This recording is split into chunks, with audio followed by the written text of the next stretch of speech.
7.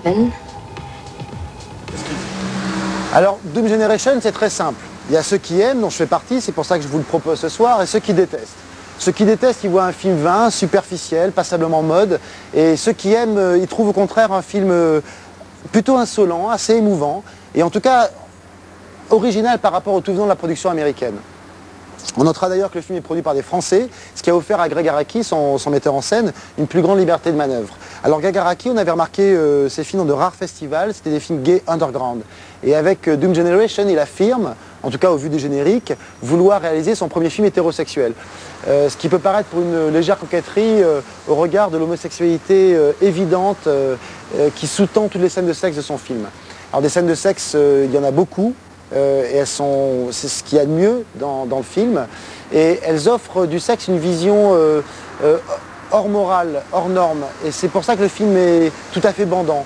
Pas comme un porno, mais parce que le trio de personnages de son film, trois acteurs inconnus mais magnifiques, font l'amour en finalement toute liberté et en toute inconscience. C'est de là l'aspect, à mon sens, assez romantique de ce film. Alors, quand il ne nique pas, ces personnages errent dans une Amérique assez flippante, faite de banlieues paumées, de gadgets inutiles, de télévision gavée de mauvaises images, et surtout d'Amérique habitée par des psychopathes, tous plus ou moins adeptes d'autodéfense. Alors de fait, Doom Generation est aussi un film violent, même gore, d'une violence qui est plutôt marrante au début, plutôt grotesque, genre Tex Avery Destroy, et qui devient peu à peu beaucoup plus radicale et effrayante quand elle est le fait de tenants de l'extrême droite. Alors c'est cet aspect militant qui m'a tout à fait séduit dans ce film. Dans cette confrontation qu'il propose, donc entre cette génération larguée, un peu bêta peut-être, mais au fond traversée par une sorte d'idéal romantique, et ces tenants de l'ordre et de la morale qui, eux, n'ont qu'une envie, c'est de censurer, couper et détruire. Alors, cet aspect militant, c'est ce qui fait aussi que ce film peut davantage se rapprocher de Bonnie and Clyde, par exemple, que de True Romance, Natural Born Killers, Sailor et Lula ou Pulp Fiction, auxquels on pourrait facilement l'assimiler.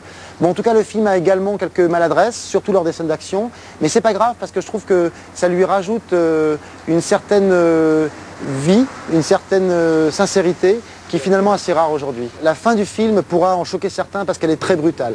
Allez, dans le film.